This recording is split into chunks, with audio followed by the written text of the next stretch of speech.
ప్రార్థన చేసుకుందాం. Shall we ప్రే. ప్రేమగల తండ్రి, దయగల దేవా, సత్య సంపూర్ణమైన ప్రభువా, నిన్న నేడు నిరంతరము ఏకరీతి ఉన్న మా తండ్రి, మీ పరిశుద్ధ నామమును బట్టి మీకు స్తోత్రములు, వందనములు, కృతజ్ఞతాస్తుతులు చెల్లించుకొంచుంటున్నా.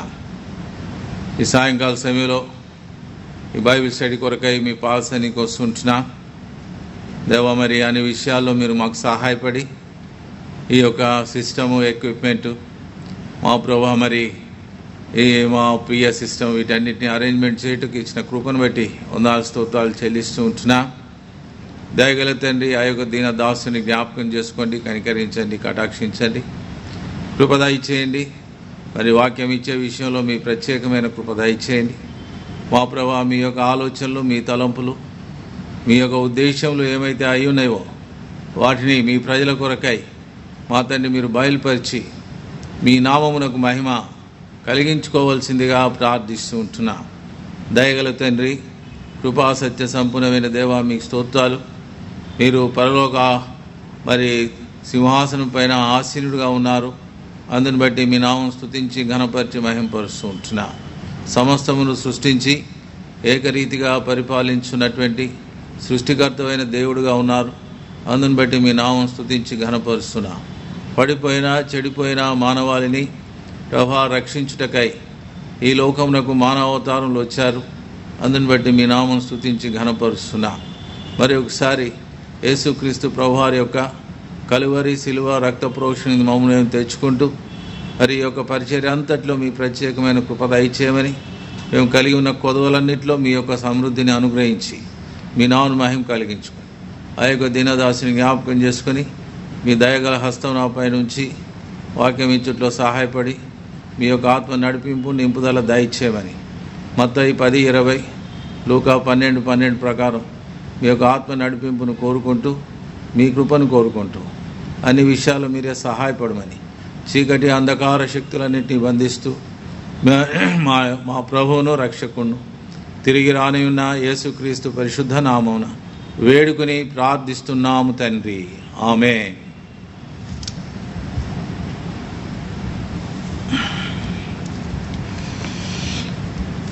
అందరికీ ప్రభు నామమున వందనములు తెలియజేస్తుంటున్నా.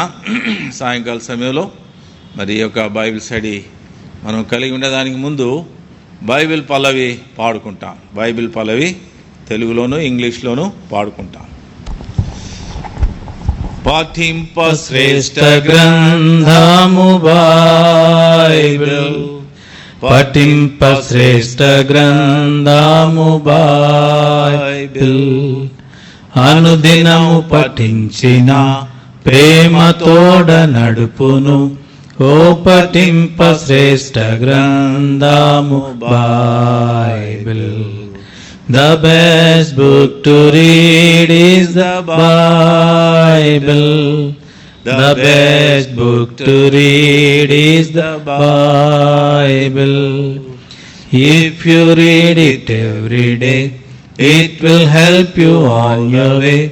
Oh, the best book to read is the Bible.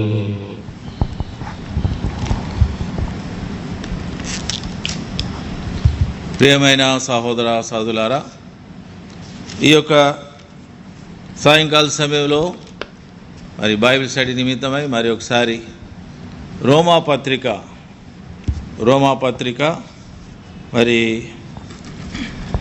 3వ అధ్యాయం ఒక భాగాన్ని మనం చూసుకుంటాం. రోమాపత్రిక 3వ అధ్యాయం ఒక భాగాన్ని చూస్తాం. మీకందరికీ జ్ఞాపకం ఉంటే మరి గత వారము మనము 9వ వచనం నుండి 20వ వచనం వరకు మనం చదివి ఉంటున్నాం. 9 నుండి 20 వరకు మనము చదివి ఉంటున్నాం. మరి నేను 1-2 వచనాలు చదువుతాను ఇక్కడ, దయచేసి గమనించండి. మరి నేను ముఖ్యంగా 10 నుంచి 12 వరకు 3 వచనాలు చదువుతున్నాను. 10 to 12 3 వచనాలు చదువుతున్నాను, దయచేసి గమనించండి. As it is written, there is none righteous, no, not one. There is none that understandeth. there is none that seeketh after God. They are all gone out of the way. They are together become unprofitable. There is none that goeth good, none that doeth good, no not one.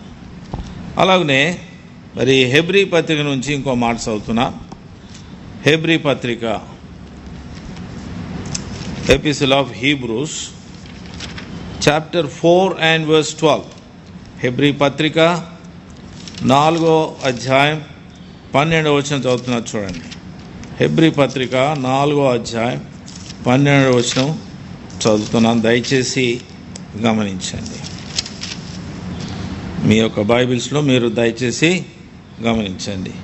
4:12. For the word of God is quick and powerful and sharper than any two-edged sword, piercing even to the dividing asunder of soul and spirit, and of the joints and marrow, and is a discerner of the thoughts and intents of the heart. May our loving Lord bless the reading of these portions and speak to all of us.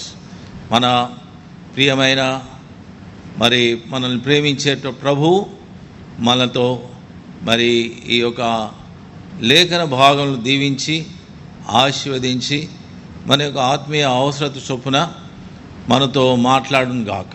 ప్రార్థన చేస్తాం. మరి ఒకసారి ప్రేమగల తండ్రి, మీకు స్తోత్రాలు. మరి ఈ యొక్క వాక్య పఠనంలో మీ ప్రత్యేకమైన కృపా సహాయం అనుగ్రహించండి.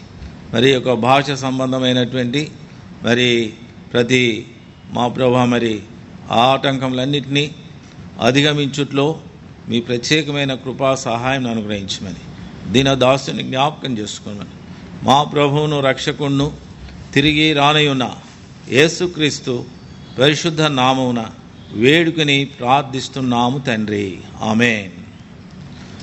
గత వారము మరి మీరు గమనించుంటే మనం ఈ యొక్క రోమా పత్రిక 3వ అధ్యాయం 9 నుండి 20 వచనాల వరకు కొన్ని విషయాలు మనము చూసిన వారంగా ఉంటున్నాం. మనుషులు లేక మనుషులందరూ ఏ రీతిగా పాపులుగా ఉన్నారో మనము చూసిన వారంగా ఉంటున్నాం. నేను పోయిన వారమే చెప్పాను, పై విషయాలు కొన్ని చూస్తున్నామని. కొన్ని విషయాలు మరి ఈ దినమున లోతుగా మనము పరిశీలిస్తాం. ఈ యొక్క 2 వాక్య భాగములను మనము మరి గమనించినప్పుడు, ముఖ్యంగా మరి హెబ్రీ పత్రిక 4వ అధ్యాయం 12లో మనం చూసినప్పుడు అక్కడ హ్యూమన్ ఫిజియాలజీ చూస్తున్నాం. అంటే మరి మనిషిని యొక్క దేహములో ఉన్న సంగతులన్నింటినీ చూస్తున్నాం. అంటే మనిషిలో మనందరికీ తెలుసు, మనుషుల్లో 3 భాగములు ఉంటున్నాయి. ఒకటి దేహము, రెండవది ప్రాణము, మూడవది ఆత్మ. కాబట్టి ఈ 3 విషయాలు మరి మానవుల్లో ఎంతో ప్రాముఖ్యమైనటువంటి విషయాలు. కొన్ని మనలో ఉన్నటువంటి కొన్ని ఫ్యాకల్టీస్ అంటాం మనం, అంటే కొన్ని మన మెంబర్స్ ఆఫ్ అవర్ బాడీ, మన యొక్క మరి శరీర సంబంధమైనటువంటి అవయవాలు కొన్ని కేవలము శారీరకమైనటువంటివి, అవి శరీరము ద్వారానే నడిపించబడతా ఉన్నాయి. అలాగే కొన్ని మరి మన ప్రాణానికి సంబంధించినటువంటి విషయాలు, మరికొన్ని ఆత్మకు సంబంధించినటువంటి విషయాలు. అయితే మరి మానవుని యొక్క పాపము ఏ రీతిగా ఈ 3 భాగాల్లో నిండి ఉందో ఇది మనం చూడబోతున్నాం. In a way spiritual physiology ఈరోజు మనం చూసే, not physical physiology but it is a spiritual physiology. కాబట్టి ఈ విషయాన్ని గమనించే ముందు కొన్ని విషయాలు మనం చూడాలి. మరి రోమాపత్రిక 3వ అధ్యాయం 1వ వచనం సహోదరుడు చదువుతాడు, చూడండి. అట్లయితే యూదునికి కలిగిన గొప్పతనమేమి, సున్నతి వలన ప్రయోజనమేమి? చాలు. యూదునికి కలిగిన గొప్పతనమేమి, 9వ వచనం. అలాగైనా ఏమందుము మేము వారికంటే శ్రేష్ఠులమా? అలాగైనా ఏమందుము మేము వారికంటే శ్రేష్ఠులమా? తక్కువ వారమా? తక్కువ వారమా? ఎంత మాత్రమును కాదు. ఎంత మాత్రమును కాదు. యూదులేమి గ్రీసు దేశస్థులేమి అందరును పాపమునకు లోనై ఉన్నారని ఇంతకు ముందు దోషారోపణ చేసి ఉన్నాం. ఈ ఒక్క విషయాన్ని మనం అందరము దీనిపైనే మనము మరి ఫోకస్ చేయబోతున్నాం. దీనిపైన మనము మన గమనమును మరి ఈ సాయంకాలం ఉంచబోతున్నాం. ఏంటది? They are all under sin. అందరూ పాపమునకు లోనై ఉన్నారు. చూసారా? అందరూ పాపమునకు లోనై ఉన్నారు అంటే, ఇంకో మాటలో చెప్పాలంటే పాపమునకు లొంగిపోయిన వారుగా ఉన్నారు, పాపమునకు లోబడిపోయిన వారుగా ఉంటున్నారు. చూడండి, 6వ అధ్యాయంలో మాట ఉంటుంది. రోమాపత్రిక 6వ అధ్యాయంలో ఒక మంచి మాట ఉంటుంది. చూడండి, రోమాపత్రిక 6వ అధ్యాయం 16వ వచనం. లోబడుటకు దేనికి మిమ్మును మీరు దాసులుగా అప్పగించుకొందురో అది చావు నిమిత్తము పాపమునకే గాని నీతి నిమిత్తముగా విధేయతకే గాని దేనికి మీరు లోబడుదురో దానికే దాసులవుతారని మీరు ఈ మాట గమనించండి. దేనికి లోబడుదురో దానికే మీరు దాసులవుతారు. ఇంకో మాటలో చెప్పాలంటే ఈ లోబడిపోవటం అనేది ఏంటంటే ఒక రకమైనటువంటి మనల్ని మనము అమ్ముకోవటం అన్నమాట. మనల్ని మనము అమ్ముకోవటం, లేకుంటే మనల్ని మనము పానింగ్ అవర్ సెల్ఫ్స్ అంటాం కదా ఇంగ్లీష్లో. గత లాస్ట్ టైం చెప్పినట్లున్నాను. పానింగ్ అంటే మనల్ని మనము కుదవబెట్టుకున్నాం. అంటే ఆ విషయానికి మనము పూర్తిగా అమ్ముడిపోయినాం, పూర్తిగా లోబడిపోయినామని. కాబట్టి ఈ పాపమునకు లోబడటం అనేది ఇది చాలా సామాన్యమైన విషయమే. అయితే ఇది ఎలాగ మనం లోబడిపోయినాం అనేది మనకెవరికి తెలియదు. మనం ఏమనుకుంటామంటే, మరి చాలాసార్లు నేను కూడా బోధించాను, ఇంకా అనేకులు కూడా మనకు బోధిస్తూ ఉంటారు, మనమందరము పాపములోనే జన్మించినాము, పాపములోనే జీవిస్తూ ఉంటున్నాము, పాపము మన యొక్క స్వభావము. ఇంతవరకు మనకు బాగానే తెలుసు.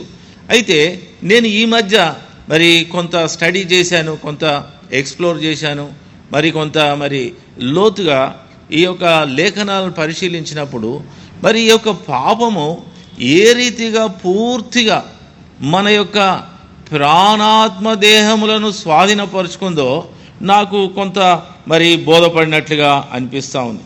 అందుకని ఇక్కడ ఏం చూస్తున్నామంటే, గత అంతకుముందు స్టడీలో మనం చూసినట్టు ఈ యొక్క యూదులు మనకున్నటువంటి ఆధిక్యత ఏమి అని వారు అన్నారు. కాబట్టి వారికి కొన్ని ఆధిక్యతలు ఉన్నాయి. రోమాపత్రిక 9వ అధ్యాయం 4వ వచనం చదవండి. మీరు ఇశ్రాయేలీలు దత్తపుత్రత్వమును, దయచేసి కొంచెం నెమ్మది. మీరు ఇశ్రాయేలీలు దత్తపుత్రత్వమును మహిమయు నిబంధనలను ధర్మశాస్త్ర ప్రధానమును అర్చనాచారాదులను వాగ్దానములను వీరివి ఎరిగి పితరులు వీరివారు శరీరమును బట్టి క్రీస్తు వీరిలో పుట్టెను, క్రీస్తు మీలో పుట్టెను. కాబట్టి ఈ ఆధిక్యతలన్నీ యూదులు కలిగి ఉన్నారు. ఈ యొక్క అన్యులకి ఈ యొక్క ఆధిక్యతలు లేవు. గత బైబిల్ స్టడీలో మనం ఈ విషయం చూసాం. అన్యులుగా ఈ యొక్క ఆధిక్యతలు లేవు. ఇండియాలో ఉన్నటువంటి మనమందరం కూడా కొందరు గత కొన్ని తరాలుగా క్రైస్తవులు అవ్వచ్చు, కొందరు అయితే మీరు ఫస్ట్ జనరేషన్ క్రిస్టియన్స్ కావచ్చు. అంటే ఈ తరంలోనే మీరు ప్రభులోనికి వచ్చి ఉండొచ్చు. ఏమైనప్పటికీ మనమందరము ఈ యొక్క యూదులతో పోల్చుకుంటే మనమందరము అన్యులుగా ఉంటున్నాం. అన్యులలో నుండి మనము ప్రభువును ఎరిగి ప్రభు యొక్క దేవుని యొక్క బిడ్డలుగా, దేవుని యొక్క పిల్లలుగా మనము మార్చబడి ఉంటున్నాం.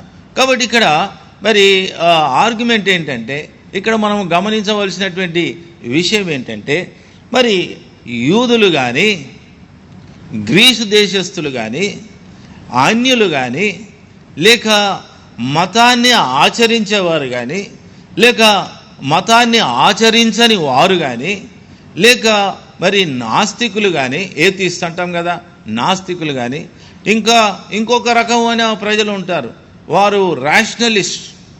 వారు దేవుడు ఉన్నాడు లేడని ఏం అనరు, కానీ వాళ్ళు ఏమంటారంటే వీఆర్ రేషనలిస్ట్ అంటారు. రేషనలిస్ట్ అంటే మరి తెలుగులో కరెక్ట్ హేతువాదం అనుకుంటాను, హేతువాదులు అనమాట. వీళ్ళు ఏంటంటే మరి ఈ యొక్క మతాల్లో ఉన్నటువంటి ఆచారాల్ని వ్యతిరేకించేటటువంటి వారు. కాబట్టి నువ్వు మతాచారాన్ని అన్నా మరి ఫాలో కావచ్చు, మతాన్ని అయినా ఫాలో కావచ్చు, మరి దేన్నైనా ఫాలో కావచ్చు, దేన్నైనా ఫాలో కాకపోవచ్చు. అయినప్పటికీ మనమందరము పాపులమే. We are all under sin. అదే ఇప్పుడు మనం చూసాం. కాబట్టి ఈ యొక్క రోమాపత్రిక 3వ అధ్యాయం 9వ వచనంలోను, ఆ రీతిగా మరి రోమాపత్రిక 6వ అధ్యాయం 16లో మనం చూసాం. ఈ పాపమునకు మనము లోబడిన వారుగా ఉన్నాము. అంటే ఆ పాపం యొక్క భారమును లేకుంటే ఆ పాపం యొక్క కాడిని మనకు తెలియకుండానే మనము భరిస్తూ ఉన్నామన్నమాట. దాని కింద మనం ఉంటున్నాం. అయితే ఈ పాపం, మనం అందరం పాపులమని తెలుసు.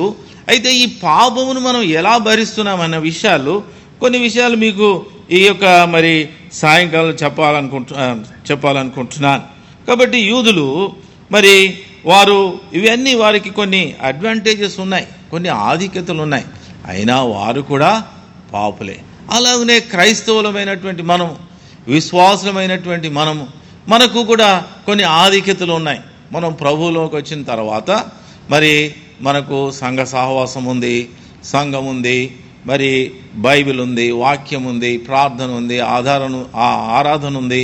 అలాగే కొన్ని క్రైస్తవ మరి కార్యక్రమాల్లో మనం పాలు పొందుతుంటున్నాము. అయినా మనం కూడా పాపులమే. అయితే తేడా ఏంటంటే బై గ్రేస్ వీఆర్ సేవ్, కృప ద్వారా మనము రక్షింపబడి ఉన్నాం. ఇది మనకు మరి మనం తెలుసుకోవాల్సిన విషయాలు. Are Christians better than others? That's a question. Are Jews better than others? That's a question. Absolutely not. అంటే యూదులైనా మరి క్రైస్తవులైనా ఇంకా ఏ మతానికి చెందిన వారైనా మరి గ్రీకులైనా మరి అన్యులైనా అందరూ కూడా పాపం చేసిన వారుగానే ఉంటున్నారు.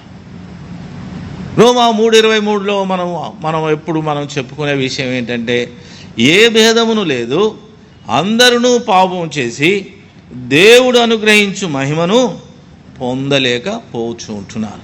అయితే కొంత విచారకరమైన సంగతి ఏంటంటే చాలామంది మనుషుల్లో వారు ఏమనుకుంటారంటే మేము పాపులము కాదు, మేము నీతిమంతులమే, మేము మంచివారమే. ఒకవైపు జన్మ పాపం ఉందంటారు, కర్మ పాపం ఉందంటారు. మరి ఇంకోవైపు ఏమంటారంటే మేము తెలిసి అసలు ఏ పాపము చేయలేదు, ఏ తప్పు చేయలేదని. ఈ యూదులకు అలాంటి అహంభావము లేక అలాంటి ఈగో, అలాంటి గర్వము వీరిలో ఉంది, అలాంటి అహంకారము వీరిలో ఉంది. అందుకని మరి ఇక్కడ చూడండి, యెషయా గ్రంథంలో దేవుని వాక్యం ఏం చెప్తుందంటే there are some people who think themselves that they are better. కొందరు ఏమనుకుంటారంటే మేము మరి ఇతరులతో పోల్చుకుంటే మేము మంచివారమే. మరి వీరేమనుకుంటారంటే మేము అంతగా పాపం చేయలేదు కాబట్టి మేము వీఆర్ ఓకే, మాకు ఏ దేవుడు అవసరం లేదు, మాకు ఏ రక్షణ అవసరం లేదు, మాకు ఎలాంటి విరుగుడు అవసరం లేదని అనుకుంటారు. చూడండి, ఇక్కడ యెషయా గ్రంథంలో ఒక మాట ఉంది, 65వ అధ్యాయం, book of Isaiah chapter 65 and verse 5. 65:5 వచనం, యెషయా గ్రంథం 65:5 వచనం. వారు మా దాపునకు రావద్దు, ఎడముగా ఉండుము, నీకంటే మేము పరిశుద్ధులమని చెప్పుదురు. చాలు. ఏమంటున్నారండి వీరు? Are I am holier than thou, మీకంటే మేము పరిశుద్ధులము అంటున్నారు. అంటే యూదులు ఈ యొక్క ధర్మశాస్త్రం బట్టి, వారికి ఉన్నటువంటి నియమ నిబంధనలను బట్టి, వారికి ఉన్నటువంటి ఆచార క్రమములను బట్టి, వారికి ఉన్నటువంటి మరి మతాచారం బట్టి వారు ఏమనుకుంటున్నారంటే మేము ఇంకా మాకు ఇవన్నీ దేవుని ద్వారా కలిగినాయి కాబట్టి మేము ఇతరుల కంటే మరి పరిశుద్ధులము అనుకుంటున్నాను. చాలాసార్లు విశ్వాసులు కూడా ఇలాంటి మరి ఆత్మీయ గర్వంలోనికి ప్రవేశిస్తూ ఉంటున్నారు. మనం ఏ ఒక్కరోజు కూడా ఒక విషయాన్ని మనం మర్చిపోకూడదు. ఏ విశ్వాసి అయినా, ఏ క్రైస్తవుడైనా, ఎంత గొప్పవారమైనా, బోధకులు కావచ్చు, మరి సంఘంలో మరి ఆధిక్యత లేక అధికారం కలిగినటువంటి వారు కావచ్చు, ఏదైనా మరి స్థాయి కలిగిన వారు కావచ్చు, ఎవరైనా కావచ్చు, ఏ ఒక్కరము కూడా మనం ఎవ్వరము గర్వించేదానికి అసలు వీలే లేదు. గత వారం చెప్పాను కదా, ఏ ఒక్కరు కూడా గర్వించేదానికి వీలే లేదు. By grace we're save. అందుకే పౌలు ఏమంటున్నాడు చూడండి, అపోస్తులైన పౌలు కొరింథీయులకు రాసిన పత్రిక 1వ అధ్యాయం 30వ వచనం. అపోస్తులైన పౌలు కొరింథీయులకు రాసిన పత్రిక 1వ అధ్యాయం 30వ వచనం. అయితే ఆయన మూలముగా 29 ఒక్క నిమిషం ఏ శరీరియు దేవుని ఎదుట అతిశయింపకుండునట్లు. దయచేసి ఈ మాట గమనించండి. ఏ శరీరియు దేవుని ఎదుట అతిశయింపకుండునట్లు అంటే దాని అర్థం ఏంటి? కొన్ని శరీరాలు ఉన్నాయి అంటే తెలుగులో రకరకాలుగా మాట్లాడి నాకు తెలీదు. కొన్ని మరి సమ్ మోటల్స్ ఆర్ దేర్ అంటారు. ఏమంటారా చెప్పు, కామన్ లాంగ్వేజ్లో ఏమంటారండి? కొన్ని శాల్తీలు ఉన్నాయి అంటారు కదా, కరెక్టేనండి ఆ మాట? ఓకే, కొన్ని శాల్తీలు ఉన్నాయి అంటే దేర్ ఆర్ సమ్ మోటల్స్ అంటే సమ్ బీయింగ్స్ ఆర్ దేర్. కొన్ని శరీరాలు ఉన్నాయి అంటే కొన్ని శరీరంలో ఉండేటువంటి కొందరు ఉన్నారు. వారు అప్పుడప్పుడు గర్విస్తూ ఉంటారు, అప్పుడప్పుడు అతిశయిస్తూ ఉంటారు. ఏంటంటే మా యొక్క మరి వెనక మరి మా బ్యాక్గ్రౌండ్ని బట్టి, లేక మా పేరు ప్రఖ్యాతులను బట్టి, మా యొక్క కులమును బట్టి, లేక మా యొక్క ప్రాంతమును బట్టి, లేక మా యొక్క రంగును బట్టి, లేక మాకున్నటువంటి మరి వెల్త్, మరి ధనధాన్యాలను బట్టి మరి వీఆర్ స్పెషల్ అనుకుంటారన్నమాట. భౌతికంగా ఉంటే ఉండొచ్చు. అయితే దేవుని వాక్యం ఏం చెప్తుంది? ఏ శరీరియు ఏమంటారా? దేవుని ఎదుట చాలు. ఏ శరీరియు దేవుని ఎదుట అతిశయింపకుండునట్లు. దేవుడు ఏం చేసినాడంట? తన ప్రియకుమారుని ఈ లోకానికి పంపించి ఎలాంటి వారిని ఎంచుకున్నాడు? ఈ లోకంలో ఈ యొక్క జాతి, ఈ కులము, ఈ మతము, లేక ఈ దేశము, ఈ భాష అని కాదు. ఎలాంటి వారిని ఎంచుకున్నాడు ఆయన? చూడ 26 1 కొరింథీ 1:26.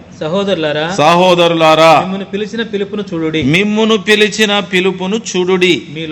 మీలో లోకరీతిని జ్ఞానులైనను ఘనులైనను గొప్ప వంశం వారైనను అనేకులు పిలువబడలేదు. చాలు. ఇక్కడ కొన్ని కేటగిరీస్ పౌలు చెప్తా ఉన్నాడండి. మొట్టమొదట ఏమని చెప్తున్నాడు? జ్ఞానులైనను, రెండోది ఘనులైనను, మూడోది గొప్పవారైన. అలాంటి వారిని ఆయన పిలవలేదు. అలాగ అనుకునుంటే, ఇలాంటి వారిని కన్సిడర్ చేయాలనుకుంటే యేసు ప్రభు వారు మరి పశువుల తొట్టులో కాదు, పశువుల పాకలో కాదు, ఓ ప్యాలెస్లో జన్మించేవాడు. ఏముంది? దేవునికి అసాధ్యమైంది ఏముంది? ఆయన దావీదు యొక్క రాజవంశంలో జన్మించిన వాడు అయినప్పటికీ రాజదర్బారులో జన్మించలేదు. రాజవంశంలోనే ఉన్నాడు ఆయన. He's in the lineage of the king, but he's not born in the king's palace. ఆయన రాజవంశంలోనే జన్మించినాడు. ఆయన రాజులకు రాజు, ప్రభులకు ప్రభు. ఆయన యొక్క పరలోక వైభవం చూస్తే ఆయన రాజులకు రాజు, ప్రభులకు ప్రభునై ఉన్నాడు. అయితే ఆయన జన్మించినటువంటి విధానం చూస్తే ఒక పేద కుటుంబంలో, ఒక వడ్రంగివాని కుటుంబంలో, మరి ఆ యొక్క జనాభా లెక్కలు రాసే టైంలో, ఎక్కడ స్థలం లేని సమయంలో మరి ఆయన ఆ పశువుల పాకలో జన్మించినాడు. గొప్పవారిని, జ్ఞానుల్ని, లేక ఘనుల్ని, మరి రాజులను ఆయన ఎంచుకొని ఉంటే ఆయన మరి దర్బారులో, ప్యాలెస్లోనే ఆయన జన్మించేటటువంటి వాడు. యేసు ప్రభువు అలా జన్మించలేదు, అలాంటి వారిని పిలవలేదు. అయితే ఆయన పాపులను పిలిచినాడు. 27 చదివా. ఏ శరీరియు దేవుని ఎదుట 27 మా అదేనా ఓకే. దేవుని ఎదుట అత్యంపకుండునట్లు జ్ఞానులను సిగ్గుపరచుటకు లోకములో నుండి వెర్రి వారిని ఏర్పరచుకొనెను. బలవంతులైన వారిని సిగ్గుపరచుటకు లోకములో బలహీనులైన వారిని ఏర్పరచుకొనిండెను. ఎన్నికైన వారిని వ్యర్థం చేయుటకు లోకములో నీచులైన వారిని తృణీకరింపబడిన వారిని ఎన్నిక లేని వారిని దేవుడు ఏర్పరచుకొని ఉన్నాడు. కాబట్టి ఏ శరీరియు అతిశయించవలసిన అవసరము లేదు. మనం రక్షింపబడినామంటే, పరలోకానికి వారసులుగా చేయబడినామంటే, నిత్య జీవము అనే వరము మనకు ఇవ్వబడిందంటే ఇది కేవలము దేవుని యొక్క కృప. నీవు నేను మరి మనం పిలువబడిన రీతి చూస్తే నిజముగా ఇది ఒక పెద్ద ఆశ్చర్యకరమైనటువంటి విషయం. నీవు నేను మరి దేవుడిచ్చినటువంటి ఈ రక్షణను మనము పొందుటకు ఎలాంటి అర్హత మనకు లేదు. అయితే God considered us, it has pleased God. ఇది దేవునికి మన ఎడల దయ పుట్టించింది. ఆయన దయ చొప్పున మనల్ని ఎంచుకున్నాడు, ఆయన కృప చొప్పున మనల్ని ఎంచుకున్నాడు. అందుకని మనల్ని ఈ యొక్క మరి అబ్రహాం సంతానంలోనికి తీసుకొచ్చాడు, ఆ విశ్వాసుల మరి గుంపులోనికి తీసుకొచ్చాడు. ఆయన సంఘం అనే మరి ఆ యొక్క మరి ఆ తన శరీరంలో భాగముగా మనల్ని చేసి ఉంటున్నాడు. కాబట్టి ఇక్కడ మనం కన్సిడర్ చేస్తున్న విషయం ఏంటంటే, ఆల్ ఆర్ అండర్ సిన్. అందరూ పాపమునకు లోబడి ఉన్నారు. పాపము యొక్క బంధకములో చిక్కుకొనిన వారే. విశ్వాసులుగా పిలువబడినటువంటి మనము కూడా ఆ పాపం యొక్క మరి ఇన్ఫ్లుయెన్స్, ప్రభావం నుంచి మనం పూర్తిగా విడుదల పొందలేదు. అంటే దాని యొక్క మరి ఆ పాపం యొక్క ఇన్ఫ్లుయెన్స్, దాని ప్రభావం యొక్క దాని శక్తి, మరి దాని యొక్క మరి ఎండ్, దాని యొక్క పర్యవసానము, దాని యొక్క మరి అంటే దాని యొక్క ఎండ్, దాని యొక్క పరిస్థితి, అది మనల్ని ఎక్కడికి తీసుకెళ్తుంది అన్న విషయాలు మనము మన యొక్క గమనంలోనికి వచ్చినాయి. అందుకని ఇప్పుడు ఏం చేస్తున్నాం మనము విశ్వాసంగా అంటే, ఆ యొక్క ప్రభావంలో పడకుండా జాగ్రత్త పడుతున్నాం అంతే. దేవుని వాక్యము, బైబిల్ గ్రంథము, మరి క్రైస్తవ సహవాసము, మరి ఈ యొక్క బోధలు సహవాసము కూడి రాకున్నా కూడా మరి బైబిల్ స్టడీ అని, సండే ఆరాధన అని, సండే మరి ఆదివారం మరలా మనకు హెచ్చరిక వర్తమానం అని, ఇవన్నీ మనం ఎందుకు కలిగి ఉంటున్నామంటే ఈ పాపం యొక్క ఇన్ఫ్లుయెన్స్ నుంచి మనల్ని మనం కాపాడుకునేదానికి ఇవన్నీ ప్రభు మనకి ఇచ్చినటువంటి మరి మరి అవకాశం, ఆధిక్యతలు అన్నమాట. అవిశ్వాసికి విశ్వాసికి ఉన్నటువంటి తేడా అదే. కాబట్టి ఏ శరీరి కూడా ఆయన ఎదుట అతిశయించవలసినటువంటి అవసరము లేదు. కాబట్టి ఎవరు కూడా ఐఎమ్ హోలియర్ దాన్ యూ, నేను నీకంటే పరిశుద్ధుడనని ఎవ్వరు చెప్పనేరరు. అలాగూ చెప్పటము దేవుని దృష్టిలో అది గొప్ప పాపముగా ఉంది. కాబట్టి వీళ్ళు ఏమంటున్నారు? యెషయా గ్రంథం 65:5 చదివయా.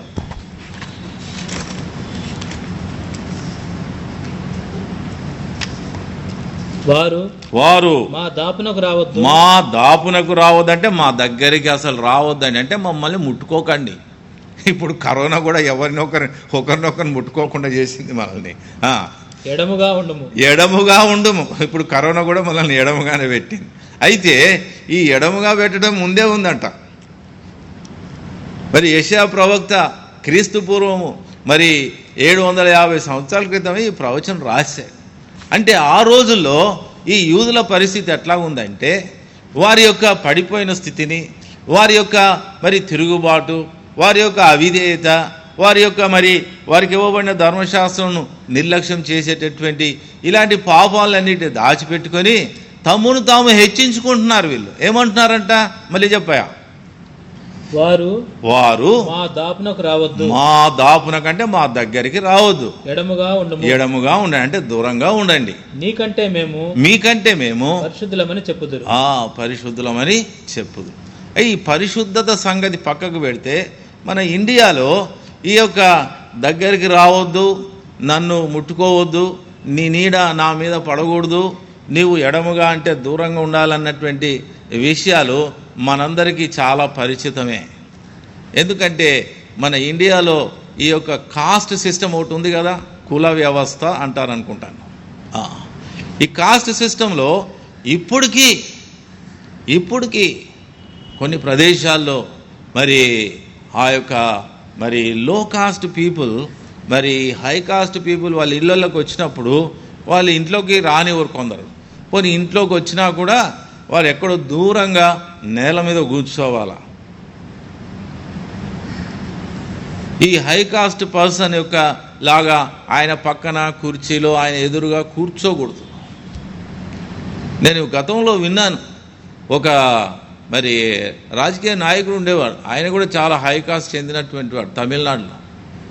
ఆయన ఇంటి ముందున ప్రజలు చెప్పులేసుకొని నడవకూడదట. ఆయన ఇంటి ముందు నుంచి మరి దారి ఉండేది, ఆ దారిలో పోవాలంటే చెప్పులు తీసేసి కాలినడకన పోవాలంట. అవి చుట్టి ఏదో చంకలో పెట్టుకొని వెళ్ళాలట. చూసారా ఎంత భయంకరమైనటువంటి పరిస్థితి. కాబట్టి నీవు ఎడముగా ఉండుము, దగ్గరికి రాకుము, నేను నీకంటే పరిశుద్ధుడను, నేను నీకంటే పైవాడును, నేను నీకంటే హెచ్చైన వాడును అన్నటువంటి ఈ సిస్టమ్ మనకు పరిచితమే. అయితే ఈ యూదులు కూడా మరి వారు వీరని ఏమీ లేదు, యూదులు కాని వారిని అందరినీ వారు అలాగే చూసేవారు. అందుకే యేసు ప్రభు మరి ఒక ఉపమానం చెప్పాడు, మనందరికీ తెలుసు. లూకా సువార్త 18వ అధ్యాయం 9వ వచనం చదవండి బ్రదర్.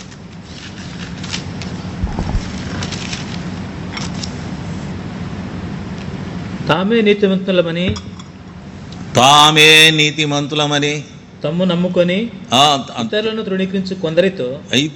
తృణీకరించు కొందరితో ఆయన ఈ ఉపమానం చెప్పాను. మళ్ళీ చదివా. తామే నీతిమంతులమని తమ్మును నమ్ముకొని ఇతరులను తృణీకరించు. చాలు. ఇక్కడ రెండు విషయాలు చూస్తున్నాం ఈ యూదుల విషయంలో. ఏం చూస్తున్నాము? వారు పరిశుద్ధులము, నీతిమంతులమని.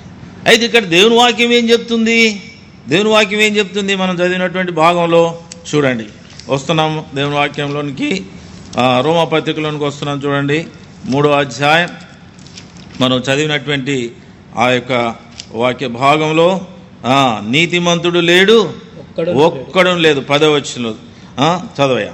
నీతిమంతుడు లేడు, ఒక్కడును లేడు. చూసారా, మనం ఆ భాగం చదివాం కదా, నీతిమంతుడు లేడు, ఒక్కడు లేడు. కాబట్టి ఇప్పుడు ఈ యొక్క మరి దీనికి వస్తూ ఉంటున్నాం మనం.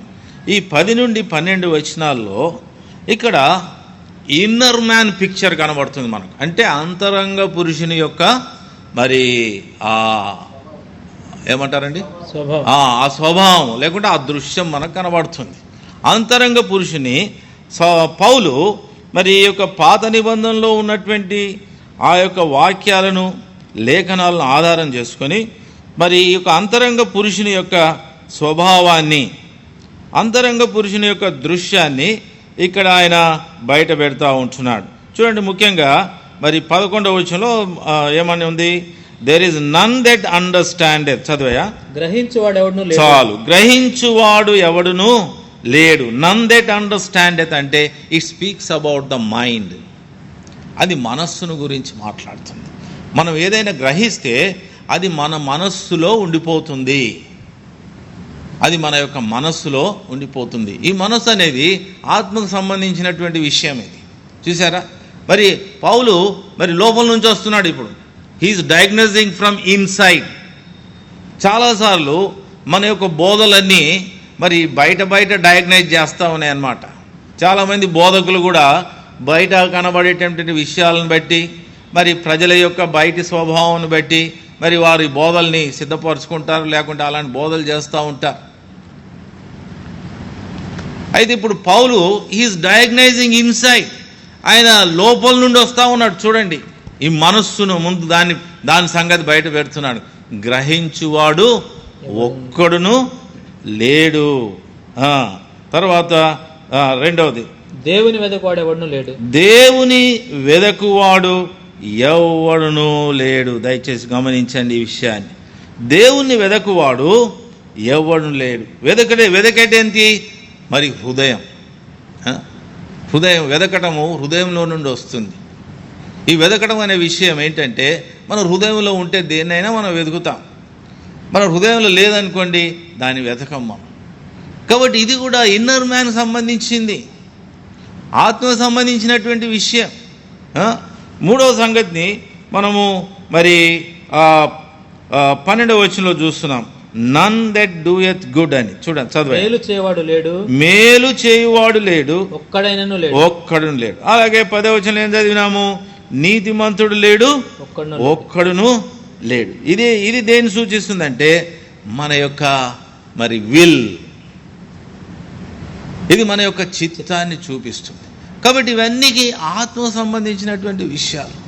మన యొక్క చిత్తము, మన యొక్క మనస్సు, మన యొక్క మరి హృదయము, ఇవన్నీ అంతరంగ పురుషునికి సంబంధించినటువంటి విషయాలు. కాబట్టి మరి ఈ యొక్క అంతరంగ పురుషుని మరి ఇక్కడ పౌలు బయటకు పట్టుకొస్తా ఉన్నాడు.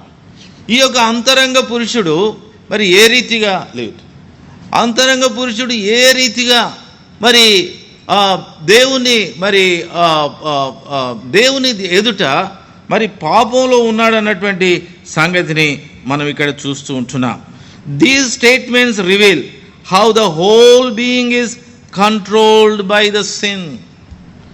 ఈ మూడు మరి స్టేట్మెంట్స్, ఈ మూడు విషయాలు మరి అంతరంగ పురుషుడు ఏ రీతిగా పాపము ద్వారా మరి కంట్రోల్ చేయబడుతున్నాడు అన్న విషయాన్ని మనకు చూపిస్తూ ఉంది. మన యొక్క మనస్సు, మన యొక్క హృదయము, మన యొక్క చిత్తము, ఇవన్నీ కూడా పాపము ద్వారా కంట్రోల్ చేయబడుతుంది. ఇప్పుడు వీటి తర్వాత ఇప్పుడు కొన్ని బాహ్యమైన విషయాలను పౌలు చూపిస్తూ ఉన్నాడు. చూడండి, ఈ బాహ్యమైన విషయాలు ఏంటంటే మరి మన యొక్క మరి శరీరానికి సంబంధించినటువంటి. ఇప్పుడు ఆయన నోటి గురించి మాట్లాడుతున్నాడు. 13-14 వచనాలు చూడండి, చదివా. వారి గొంతుక తెరచిన సమాధి, తమ నాలుకతో మోసము చేయుదురు, వారి పెదవుల క్రింద సర్ప విషం ఉంది. చూడండి, 4 విషయాలు చెప్తున్నాను, నోటికి సంబంధించినటువంటి విషయాలు 4 చెప్తున్నాను. మీరు గమనిస్తున్నారో లేదో చూడండి. మొట్టమొదటి దేని గురించి చెప్తున్నాడు? వారి గొంతుక, దేర్ థ్రోట్. రెండోది ఏం చెప్తున్నాడు? వారి నాలుక అని చెప్తున్నాడు. మూడోది ఏం చెప్తున్నాడు? వారి పెదవులు. నాలుగోది ఏం చెప్తున్నాడు? నోటి నిండా. Mouth is full of cursing and bitterness. చూసారా, ఇది ప్రాణానికి సంబంధించినటువంటి విషయం. మన యొక్క ప్రాణంలో మరి ఏది మనం ఆలోచిస్తున్నామో దాన్ని బట్టి మన నోరు మాట్లాడుతుంది. ప్రాణం అంటే చాలా ఈజీగా చెప్పాలంటే, మరి మనకు గ్రహించేటట్టుగా చెప్పాలంటే, మనకు ఆకలేస్తుంది. ఆకలేస్తే మరి ఆ సిగ్నల్ మరి బ్రెయిన్కి వెళ్ళిపోయి మరి ఈ యొక్క సిస్టమ్, మన ఈ టమ్మీ ఉంది కదా, మన పొట్ట, ఇది చెప్తుంది నా ఖాళీ అయిపోయింది, ఇంకేం లేదు, బలహీనంగా ఉన్నాను, మరి నువ్వు అలా నిలబడాలంటే అయ్యగారు బోధ ఆపేసి ముందేమన్నా తినండి అని చెప్తుంది. ఏం చెప్తుందండి? బోధ ఆపేసి ఏమైనా తినండి, లేకుంటే నిలబడలేరు, మీరు మాట్లాడలేరు అని చెప్తుంది. అది మన ప్రాణం అన్నమాట, ప్రాణానికి సంబంధించినటువంటి విషయం. కాబట్టి ఈ యొక్క నోరు మన యొక్క ప్రాణము యొక్క విషయాలను మాట్లాడుతుంది. దేవుని వాక్యంలో మత్తయి సువార్తలో ఈ మాట ఉంది, చూడండి. మత్తయి సువార్త 12వ అధ్యాయం 34వ వచనం. మత్తయి సువార్త 12:34వ వచనం. సర్ప సంతానమా, మీరు చెడ్డవారయుండి ఏలాగు మంచి మాటలు పలికెదరు. హృదయమందు నిండియున్న దాన్ని బట్టి నోరు మాట్లాడును కదా. యేసు ప్రభువే చెప్పిండి ఈ మాట. ఇంగ్లీష్లో చాలా బాగుంది. Out of the abundance of the heart the mouth speaketh. అంటే నోరు నిండి ఉన్న దాన్ని బట్టి మాట్లాడుతుంది అది. కాబట్టి ఇక్కడ ఏమంటున్నాడు పౌలు, చూడండి 14వ వచనంలో ఏమన్నాడు? వారి నోటి నిండా శపించుటయు పగయు. మరి ఈ యొక్క దీంట్లో అయితే బిట్టర్నెస్ అని ఉంది. బిట్టర్నెస్, చేదు. చూసారా? నోటి నిండా ఏముందంట? చేదు. చేదు అనేది ఎట్లాంటిదండి? చేదు ఎవరన్నా మరి దాన్ని భరిస్తారండి? రుచి ఏదన్నా నోట్లో వేసుకుంటే కొన్నిసార్లు మరి ద్రాక్ష పండ్లు ఇలాంటివి తింటూ ఉంటాం, పుల్లగా ఉంటాయి, మరి కొన్ని చేదుగా ఉంటాయి. కొందరికి దోసకాయలు కీరకాయలు తినేవారికి అర్థమవుతుంది, అవి చేదుగా ఉంటాయి. నీటిలో వేసుకోగానే చేదుగా ఉంటే ఏం చేస్తాం? వెంటనే ఊసేస్తాం. అంటే ఈ చేదు అనేది చాలా వరకు దాన్ని ఎవడు సహించలేడు అనమాట. ఏదో రకంగా బయట పెట్టేస్తాడు. కాబట్టి పౌలు ముందు అంతరంగ పురుషుని గురించి మాట్లాడాడు, ఇప్పుడు నోటి గురించి మాట్లాడుతున్నాడు. నోరు ఏంటంటే మన ప్రాణాన్ని బయట పెట్టేది నోరే, ఇంకేది కూడా బయట పెట్టదు. మన ప్రాణాన్ని గురించి బయట పెట్టేది నోరే. మనం మాట్లాడే విషయాలన్నీ కూడా మన ప్రాణానికి సంబంధించిన విషయాలే. చూసారా? కాబట్టి ఇక్కడ గొంతుక గురించి మాట్లాడుతున్నాడు, నాలుక గురించి మాట్లాడుతున్నాడు, పెదవుల గురించి మాట్లాడుతున్నాడు, మరి ఈ యొక్క నోటు, ఫైనల్గా నోటి గురించి మాట్లాడు. ఇవన్నీ కూడా పౌలు మరి లేఖనాల్లో నుంచి ఈ వాక్యాలన్నీ మనకు ఎత్తి చూపిస్తున్నాడు. చూడండి, మన యొక్క స్టడీ, మరి బైబిల్ స్టడీ చేస్తున్నాం కదా, దానికి సంబంధించిన రెఫరెన్సెస్ కూడా చూస్తాం. కీర్తన గ్రంథం, కీర్తనలు 5:9 వచనం. కీర్తనలు 5:9 తెలుగులో చదువుతున్నారు, గమనించండి. వారి నోట యథార్థత లేదు, వారి అంతరంగము నాశనకరమైనటువంటి గుంట, వారి కంఠము తెరచిన సమాధి. చూసారు? their throat is the open sepulchre. సమాధి తెరిస్తే ఎలాగ ఉంటుందండి? సమాధి తెరిస్తే ఏముంటుంది? కంపు ఉంటుంది. సమాధిలో నుండి ఏదైనా మంచిది వస్తుందా? ఏది రాదు. 50 సంవత్సరాలైనా సమాధి అయినా తెరిచినా కూడా దాంట్లో నుంచి వచ్చే ఆ వాసన చాలా వేరుగా ఉంటుంది. అది ఎక్కడ ఉండదు. ఆ వాసన భరించలేం మనం. కాబట్టి సమాధిని తెరిస్తే ఏమొస్తుంది? కంపు వాసన వస్తుంది, కుళ్ళు వాసన వస్తుంది, పురుగులు పట్టిన వాసన వస్తుంది. చూసారా? ఈ చెడు పురుగులు పట్టినటువంటి వాసన చాలా భయంకరంగా ఉంటుంది. ఆ వాసన వస్తుంది అన్నమాట. కాబట్టి ఈ యొక్క పాపి యొక్క నోరు ఎలాగుంది? తెరిచిన సమాధిలాగా ఉందట. ఎంత భయంకరం! చూసారా? ఆ గొంతుక తెరిచిన సమాధిలాగా ఉందంట. అంటే పూర్తిగా పాడైపోయింది అనమాట. అంటే ఆ గొంతుకి క్యాన్సర్ వచ్చినట్టు. ఇంకా అది దేనికి పనికిరాదు, ఎవరు బాగు చేయలేరు. గొంతులో క్యాన్సర్ వస్తే ఏమి చేయలేరు. ఇంకా ఇంకా అలాగా ఓ రోజున ఆ మనిషి చనిపోవాల్సిందే. కాబట్టి గొంతుక మరి తెరిచిన సమాధిగా ఉంటుంది. అలాగే 10వ కీర్తన 7వ వచనం, వారి నోరు శాపముతోను కపటముతోను వంచనతోను నిండి ఉన్నది. చూసారా? వారి నాలుక క్రింద చేటును పాపమును ఉన్నాయి. ఎంత భయంకరమైన విషయాలండి. His mouth is full of cursing and deceit and fraud. Under his tongue is mischief and vanity. చూసారా? అంతరంగ పురుషుడు సంపూర్ణంగా మరి పాపముతోనే మరి కంట్రోల్ చేయబడుతున్నా. నోరు కూడా సంపూర్ణంగా పాపముతో మరి నిండి ఉంది. ఆ నోరు పాపం గురించే మాట్లాడుతుంది. ఒకవేళ యేసు ప్రభు మనల్ని స్వాధీనపరుచుకోకపోతే మన యొక్క నోరు ఏం మాట్లాడుతుందో తెలియదు. ఏది పడితే అది మాట్లాడుతుంది.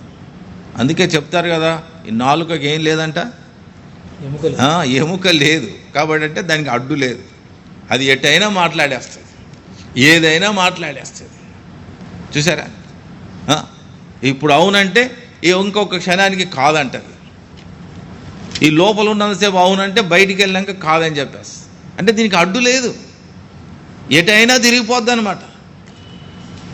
ఏ వైపుకైనా వెళ్ళిపోతుంది, ఏ డైరెక్షన్ కైనా వెళ్ళిపోతుంది. దాన్ని పట్టుకునేవాడు లేడు.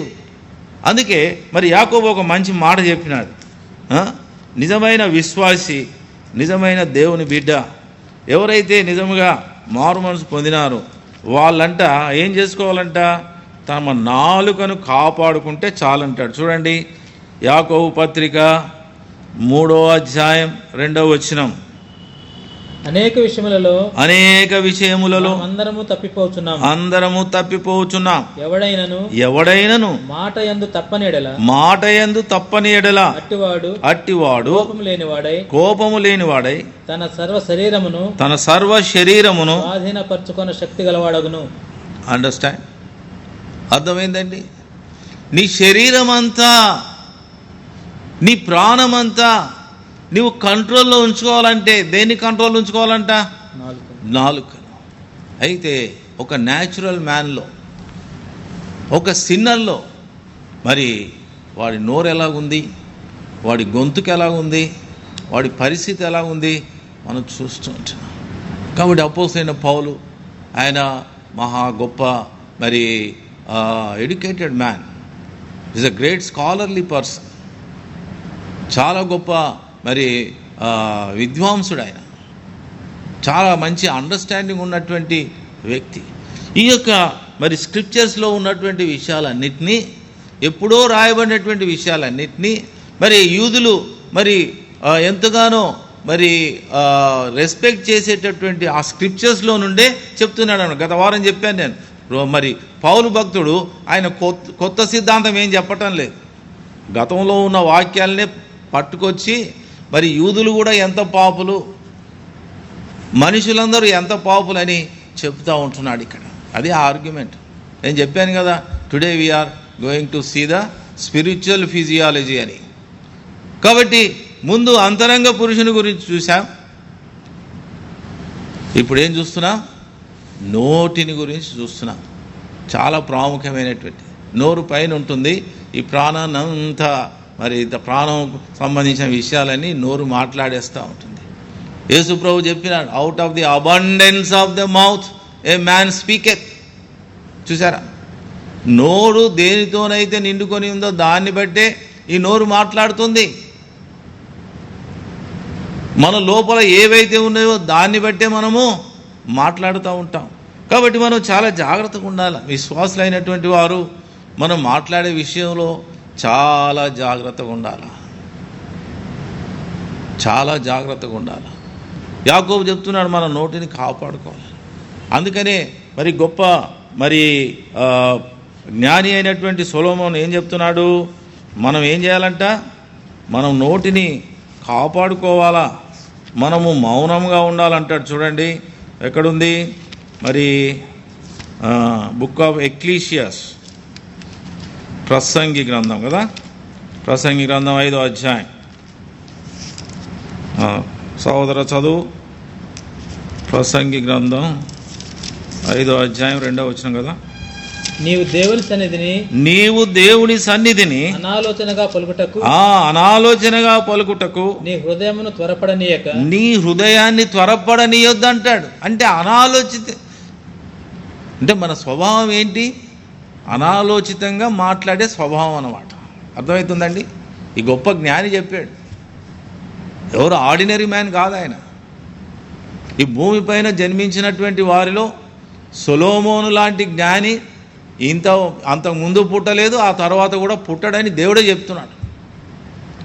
ఆ వ్యక్తి ఏం చెప్తున్నాడు? మళ్ళీ చదవండి. నీవు దేవుని సన్నిధిని అనాలోచితముగా పలుకుటకు నీ హృదయమును త్వరపడనీయక. అంటే దాని అర్థం ఏంటి? మనము అనాలోచితంగా మాట్లాడేటువంటి స్వభావం కలిగినటువంటి వారం అన్నమాట. చూసారా? అనాలోచితంగా మాట్లాడటం అంటే దాని యొక్క మరి కాన్సిక్వెన్సెస్ ఎలాగుంటాయో. దేన్నైనా వెనకకు తీసుకోవద్దంట, కానీ మాటని వెనక్కి తీసుకోలేము. చూసారా? మాట ఒకసారి మాట్లాడేస్తే ఇంక అదంతే. It has been return in the history, that's all. ఫలానా వాడు ఇలాగ మాట్లాడాడు. నువ్వు ఆలోచితంగా మాట్లాడావా, అనాలోచితంగా మాట్లాడావా, మరి ఏ పరిస్థితిలో మాట్లాడావు, ఎందుకు మాట్లాడావు, అన్నీ అనవసరం. ఫలానా వాడు ఇలా మాట్లాడాడని చెప్పేస్తాను. చూసారా? కాబట్టి మనం చాలా జాగ్రత్తగా ఉండాలి. మనం అనాలోచితంగా మాట్లాడేటటువంటి స్వభావం మనకుంది. మన హృదయము దేనితోనైతే నిండుకొని ఉందో దాని విషయం మాట్లాడేటటువంటి విషయాలు మరి మాట్లాడే స్వభావం మనకుంది. ఎవరైతే మోసంతోనూ పాపంతో నిండి ఉన్నారో ఆ మోసం సంగతే మాట్లాడతారు. ఎవరైతే ఇంకా రకరకాల స్వభావంతో కామోద్రేకంతో నింపబడినవారు ఆ విషయాలే మాట్లాడతారు. ఇంకా ఎవరైతే శరీర విషయం దాంతో నింపబడినవారు శరీర విషయాలే మాట్లాడతారు. కొందరికి మరి ఈ ఏమంటారు, తిండిపోతు లక్షణం అంటారు కదండి, గ్లట్టనీ. కాబట్టి ఈ తిండి మీద ఎక్కువ మరి ఇష్టం ఉన్న వాళ్ళు ఏంటి, ఎప్పుడు తిండి గురించే మాట్లాడు. దేన్ని ఎలా ప్రిపేర్ చేయాలి, ఏ హోటల్లో ఎలాంటి ఫుడ్ దొరుకుతుంది, ఏ ఐటెం బాగుంటుంది, అవే చెప్తారు, ఇంకేమి చెప్పరు. చూసారా? అంటే దాని అర్థం ఏంటంటే మనం దేంతో నింపబడ్డామో దాన్నే మనం పైకి మాట్లాడతాం. కాబట్టి పౌలు గారు చాలా చక్కగా చెప్పారు. Shall we come back to Roman chapter 3, రోమాపత్రిక 3వ అధ్యాయం. కాబట్టి మొట్టమొదటిగా మనం ఏం చూసినాము? మనము మొట్టమొదటిగా చూసింది మరి ఇన్నర్ మ్యాన్, అంతరంగ పురుషుని గురించి చూసాం. రెండవది మనము మన యొక్క మౌత్ గురించి, ఇంకా చాలా విషయాలు ఉన్నాయి, మన మౌత్ గురించి చూసాం. మరి మూడవదిగా ఏం చూస్తామంటే మన యొక్క మరి అవర్ ఫీట్, మన యొక్క మరి పాదములు. చదివాయ పాదములు 15, 16. వారి పాదములు పరిగెత్తుచున్నవి, రక్తము చిందించుటకు వారి పాదములు పరిగెత్తుచున్నవి, నాశనమును వారి మార్గములలో ఉన్నవి. నాశనమును ఇంకా కష్టం. చూసారా? మిజరీ అని ఉంది ఇంగ్లీష్లో, కష్టమే, కరెక్టే. నాశనము, కష్టము వారి మార్గంలో ఉంది. వారికి తెలుసు వారు నాశనం వైపు వెళ్తున్నారని తెలుసు. మరి కష్టాలు ఉన్నటువంటి మార్గంలో ప్రయాణిస్తున్నారని వారికి తెలుసు. అయితే ఎట్లా పరిగెత్తున్నారంటే వాళ్ళు దేని కొరకు పరిగెత్తున్నారు? Their feet are swift to shed blood. మళ్ళీ చదువు 15. రక్తము చిందించుటకు వారి పాదములు పరిగెత్తుతున్నాయంట. చూసారా? రక్తము చిందించుటకు అంటే దాని అర్థం ఏంటి? To destroy somebody, to destroy something. చూసారా?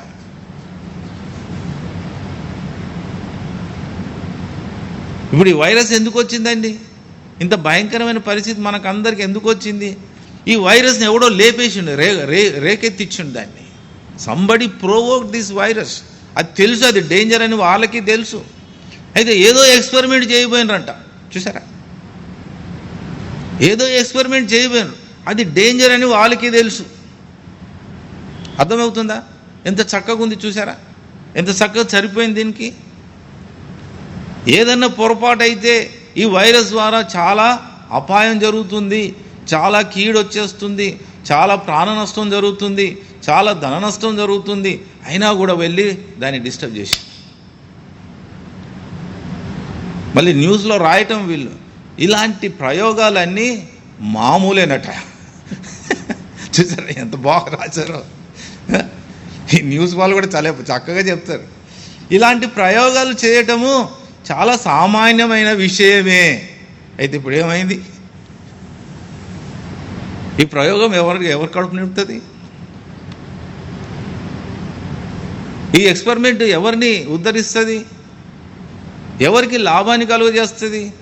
ఏదో గొప్ప చెప్పుకోవటానికి, మేము ఫలానా దానికి కనిపెట్టామని ఒక స్టేట్మెంట్ రాసుకోవటానికి, ఒక సైన్స్ జర్నల్లో ప్రింట్ చేసుకోవటానికి, ఇవన్నీ మానవాళి చేసేటటువంటి మరి మ్యాడ్ థింగ్స్, వెర్రి పనులు.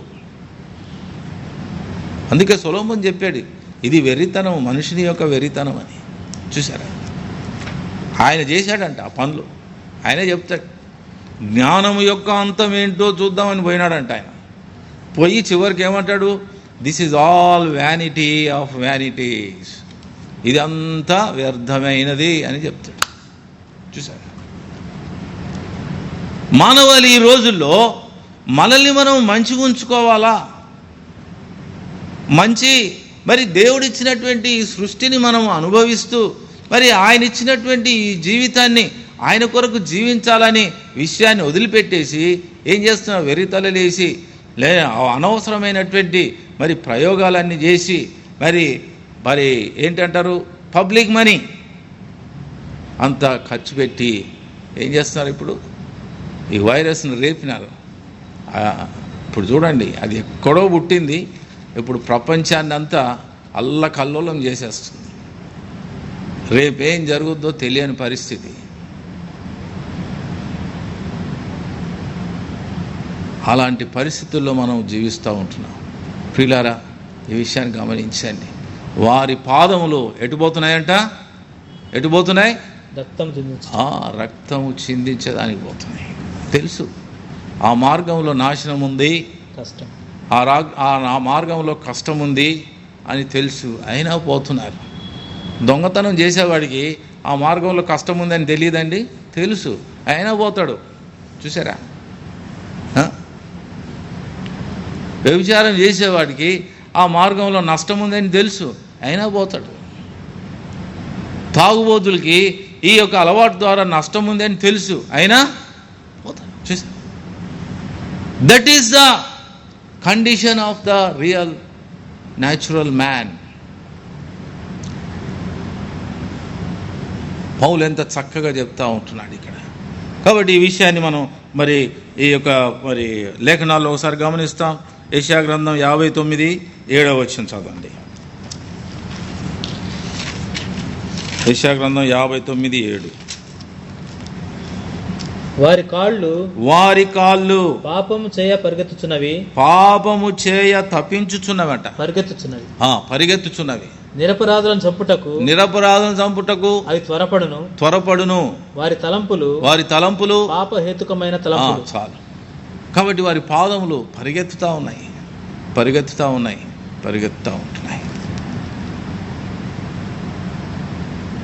ఎంత భయంకరమైనటువంటి పరిస్థితిలో మనం ఉంటున్నాం. ప్రియుడా, నీ పాదములు ఎటు పరిగెత్తున్నాయి? మార్పు చెందినటువంటి వ్యక్తిగా, దేవుని కృప ద్వారా రక్షింపబడినటువంటి వ్యక్తిగా, విశ్వాసిగా పిలువబడుతున్నటువంటి వ్యక్తిగా, దేవుని పిల్లలుగా పిలువబడుతున్నటువంటి వ్యక్తిగా మన యొక్క అంతరంగ పురుషుని యొక్క పరిస్థితి ఎలా ఉంది?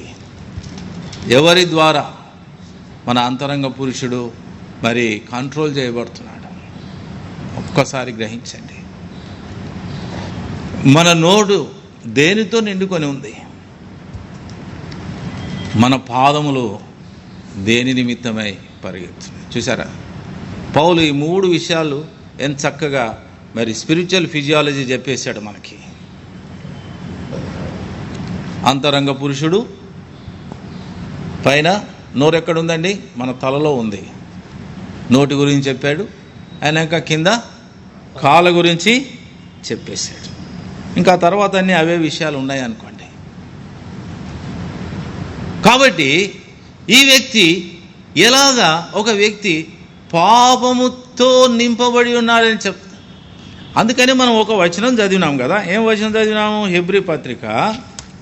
కాబట్టి దేవుని వాక్యము లేక సువార్త మన లోనకు వెళ్ళాలా. అది పైన పని చేస్తే, కేవలం మన యొక్క మన మైండ్లో పనిచేస్తే నిజముగా మనం రక్షణలోనికి రాము. చూడండి, అందుకని ఏం చెప్తున్నాడు మరి, ఇది కూడా పౌలు భక్తుడు రాశారని చాలామంది నమ్ముతారు. మనం కూడా అలాగే అనుకుందాం. 4వ అధ్యాయం 12వ వచనం. ఎందుకనగా దేవుని వాక్యము అంటే సువార్త సజీవమై బలము గలదై రెండంచులు గల ఎటువంటి ఖడ్గము కంటేను వాడిగా ఉండి ప్రాణాత్మలను. ఆ మాట గమనించండి. ఏం చేస్తుందండి? ప్రాణాత్మలను విభజిస్తుంది. ఈ ప్రాణము ఆత్మ ఒకటిగా ఉన్నంత కాలం చిక్కే. అందుకే దేవుడు ప్రాణాత్మలను కొంచెం సేపు సెపరేట్ చేస్తాడట, చేసి మనతో డీల్ చేస్తుంటాడు. ఒక్కొక్కసారి ఈ ప్రాణాన్ని పట్టుకుంటాడు. ప్రాణాన్ని పట్టుకొని చూడు నీ సంగతి ఎట్లుందో, ఉంటావా కాసేపటికి ఉంటావా? కొన్నిసార్లు మరి ఈ యొక్క మరి ఫియర్ఫుల్ సిచ్యువేషన్స్ ఎందుకు వస్తున్నాయంటే మన ప్రాణంతో డీల్ చేయటాకే. చాలాసార్లు మనం గ్రహించాం ఎందుకు వచ్చింది ఈ భయంకరమైన పరిస్థితి మనం అనుకుంటాం. To deal with our soul, మన ప్రాణంతో మన ప్రాణాన్ని సంధించుటకే కొన్నిసార్లు ప్రభు ఇలాంటి ప్రాణాపాయ స్థితులు తీసుకొస్తాడు. దేవుని వాక్యం ఏం చేస్తుంది? మళ్ళీ చదివే ఆ మాట. ప్రాణాత్మలను కీళ్లను మూలుగలను విభజించునంత మట్టుకు దూరుచు హృదయము యొక్క తలంపులను ఆలోచనలను శోధించుచున్నది. చూసారా? కాబట్టి సువార్త దేవుని వాక్యము పైన ఏదో ఇంటలెక్చువల్ లెవెల్లో పనిచేస్తే మనిషిలో మార్పు రాదండి. అదే చెప్తున్నాను, లాస్ట్ టైం కూడా అదే చెప్పాను. It must get into our heart. It must get into our understanding level. అది మన గ్రహింపులోనికి వెళ్ళాలా. ఏదైతే మన గ్రహింపులోనికి వెళ్తుందో that will become our life style. చెప్పాను కదా లాస్ట్ టైం. ఏదైతే మన యొక్క అండర్స్టాండింగ్లోకి వెళ్తుందో that becomes our life style. ఏదైతే మనం గ్రహిస్తామో అది మన యొక్క జీవితాన్ని మారుస్తుంది, మన ప్రవర్తనను మారుస్తుంది. కాబట్టి ప్రియులారా, ఇంతకు ముందు మరి ఈ కర్సింగ్ మౌత్, ఈ condemning mouth, it should become a converted mouth. ఈ శపించే నోరు, ఈ యొక్క అనవసరమైన సంగతులు మాట్లాడేట నోరు, ఇది ఇప్పుడు మార్పు చెందిన నోరుగా మార్చబడాలి. ఈ పైకి కనిపించే రూపాన్ని ఏదో తనకు మరి ఎంతో మరి కపటముగా నడిపించే ఈ యొక్క అంతరంగ పురుషుడు మారాలి. ఈ మొత్తం మరి ఈ వ్యక్తిని మోసుకొని తీసుకొని వెళ్ళేటటువంటి ఈ కాళ్ళు మారాలి. ఈ పాదములు నడిచే మార్గం మారాలి, జీవ మార్గంలోనికి రావాలి. ఆ జీవ మార్గమే యేసు ప్రభు. నేనే మార్గమును సత్యమును జీవమునై ఉన్నా నేను యేసుక్రీస్తు ప్రభు. మరి యోహాను సువార్త 14:6 చెప్తా ఉన్నాడు. కాబట్టి ఆ మార్గంలోనికి మనం వచ్చినప్పుడు ఇప్పుడు ఈ నోరు ఏమవుతుంది? ఈ శపించే నోరు ఏమవుతుంది? ఆశీర్వదించే నోరుగా మారుతుంది. ఎలా పడితే అలా కపటముగా మరి ప్రవర్తించేటటువంటి ఈ అంతరంగ పురుషుడు ఏమవుతాడు? యథార్థమైన పురుషుడుగా మారుతాడు. రక్తము చిందించేదానికి మరి నాశనమునకు పరిగెత్తే ఈ పాదములు ఏమవుతాయి? మరి ఎఫెసీ పత్రిక 6వ అధ్యాయం రాయబడినట్టు మరి సువార్త సంబంధమైన జోడెక్కించుకుంటాయి. ఇప్పుడు దేవుని పని కొరకై సిద్ధపడుతున్నాయి. కీడు జరిగించుటకు పరిగెత్తే కాళ్ళు ఇప్పుడు మేలు జరిగించేదానికి ఆ మార్గంలో నడుస్తున్నాయి. చూసారా? కీడు జరిగించుటకు నడిపించే మార్గాన్ని వదిలేసి మేలు జరిగించే మార్గంలోనికి వచ్చినామా ప్రియులారా? వచ్చినామా? ఇది ఎంతో ప్రాముఖ్యమైనటువంటి విషయం. ఒకప్పుడు కీడును జరిగించేటటువంటి మార్గంలో మనం వెళ్తూ ఉన్నాం. అందులో నాశనం ఉంది, అక్కడ పాపం ఉంది, అక్కడ భయంకరమైన పరిస్థితులు ఉన్నాయి. అయినా వెళ్తూ ఉన్నాం. ఇప్పుడు ఆ మార్గం నుండి యేసు ప్రభు మనల్ని వేరే డైరెక్షన్లో మరల్చిలాడు, ట్రిప్పేసినాడు. ఆ మార్గంలో నిజంగా మనం ముందు కొనసాగుతున్నామా? ఈ స్పిరిచువల్ ఫిజియాలజీలో ఎంత చక్కగా పౌలు భక్తుడు మన యొక్క అంతరంగ పురుషుని గురించి, మన యొక్క నోటిని గురించి, మన యొక్క మరి కాళ్ళ గురించి, మన యొక్క పాదముల గురించి ఆయన చెప్తా ఉంటున్నాడు. కాబట్టి ఫైనల్గా ఇంకొక మాట చదువుకొని మనము ముగిస్తాం. 18వ వచనం చదవండి, రోమా పత్రిక. వారి కన్నుల ఎదుట దేవుని భయం లేదు. దేవుని భయం లేదు. గత వారం కూడా చెప్పాను, వారి కన్నుల ఎదుట దైవ భయం లేదు.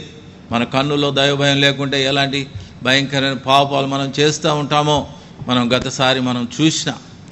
కావున ప్రియులారా, అదేం చూపిస్తుందంటే కన్నుల్లో భయం లేని విషయం, దైవ భయం లేని విషయం ఏంటంటే యారోగెన్సీ, ప్రైడ్ చూపిస్తుంది, గర్వాన్ని చూపిస్తూ ఉంటుంది.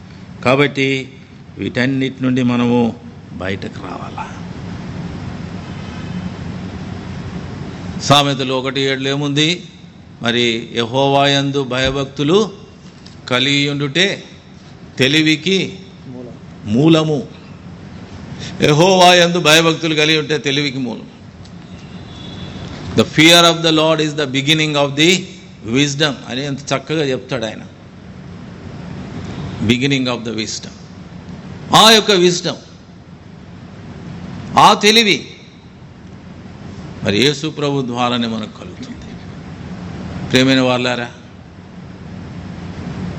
మీరు ఇంకా యేసు ప్రభుని అంగీకరించుకుంటే ఈ సాయంకాల సమయన, యేసు ప్రభువా, నా యొక్క అంతరంగం చెడిపోయింది, నా నోరు భయంకరమైన విషయాలతో నింపబడి ఉంది, నా పాదములు నడిచే మార్గం సరిగా లేదు, నేను నీ యొద్దకు వస్తున్నాను, నన్ను స్వాధీనపరుచుకో, నన్ను కనికరించని చెప్పు.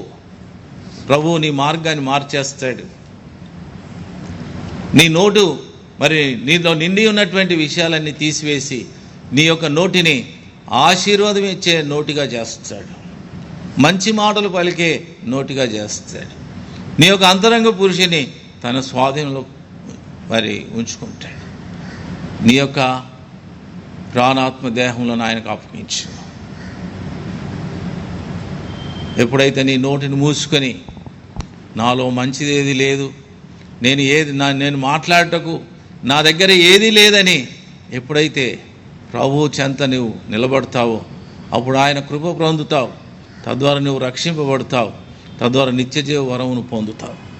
అలా కాకుండా నీ యొక్క సొంత గ్రహింపు ద్వారా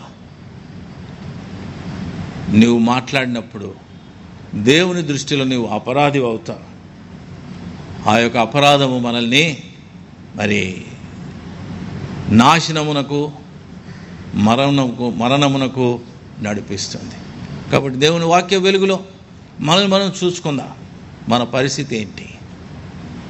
ప్రియమైన విశ్వాసిగా పిలువబడుతున్న నీ యొక్క అంతరంగ పురుషుడు, అంతరంగ వ్యక్తి దేని ద్వారా మరి నడిపించబడుతుంది? పాపం ద్వారా నడిపించబడుతుందా? యేసుప్రభు ద్వారా నడిపించబడుతుందా? లోకం ద్వారా నడిపించబడుతుందా? వాక్యం ద్వారా నడిపించబడుతుందా?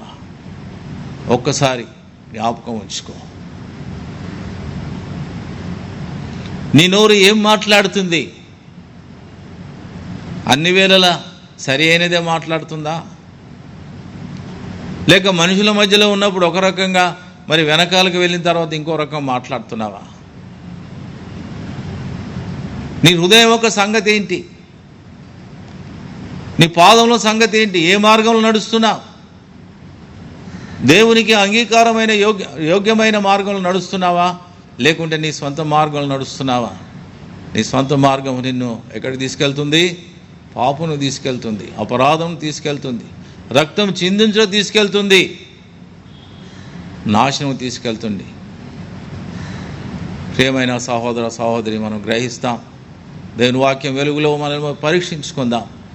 దేవుని యొక్క దృష్టిలో, యేసు ప్రభు దృష్టిలో మనల్ని మనము యోగ్యులుగా చేసుకుందాం. దేవుడి ఈ మాటలు దీవించి ఆశీర్వదించునుగాక. ప్రార్థన చేస్తాం.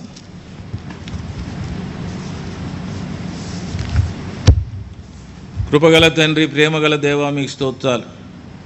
ఈ సాయంకాల సమయంలో ఈ వాక్యం ద్వారా మాతో మాట్లాడిన మాటలను బట్టి ఉన్నాలు ప్రభా. మరి సహోదరుడు ట్రాన్స్లేటర్ రాలేకపోయాడు.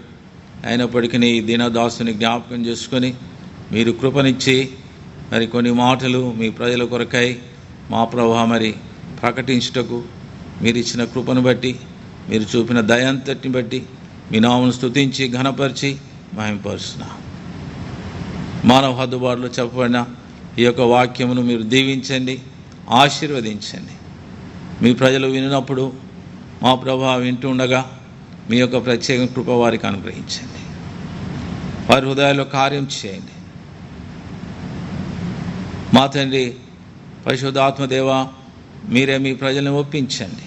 ఇంకా పాపంలో మా తండ్రి మరి మార్పులేని జీవితం జీవిస్తున్న వారిని మీరు ఒప్పించి వారు యేసు ప్రభు వైపు తిరిగి రక్షణ మారు మనసులోనికి వచ్చినట్లుగా సహాయం చేయండి, కృపను అనుగ్రహించండి.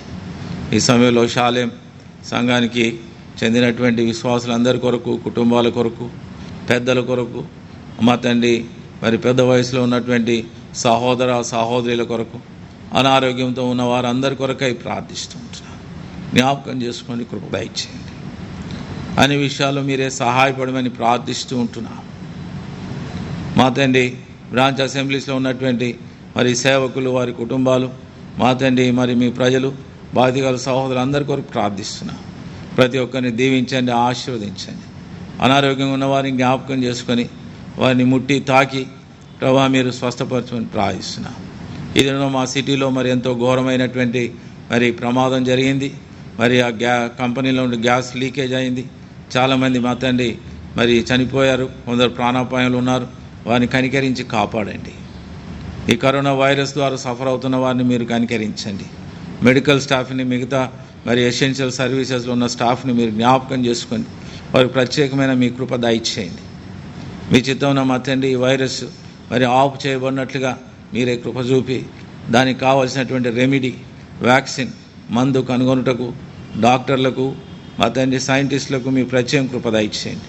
మా దీన ప్రార్థన ఆలకించమని, పరిస్థితులన్నీ చక్కబడి వీలైన త్వరలో మరలా మీ ఇంటిలో మేము సహవాసం చేరి వచ్చేటటువంటి భాగ్యం అనుగ్రహించమని, ఇచ్చిన ఈ మంచి సమయాన్ని బట్టి మీ నామను స్తుతించి ఘనపరిచి మహింపరుస్తూ మా ప్రభువును రక్షకుడును తిరిగి రాని ఉన్న యేసుక్రీస్తు పరిశుద్ధ నామమున వేడుకుని ప్రార్థిస్తున్నాము తండ్రి, ఆమేన్. మన తండ్రి అయిన పరలోకపు దేవుని యొక్క ప్రేమయు, మన ప్రభు అయిన యేసుక్రీస్తు వారి యొక్క కృప, శాంతి, సమాధానం, పరిశుద్ధాత్మ దేవుని యొక్క అన్యోన్య సహవాసము, ఆదరణ ఆయన ప్రేమించి వారందరికీ ఇక్కడ చేరి వచ్చిన మనకును సదా తోడయుండును గాక. ఆమేన్.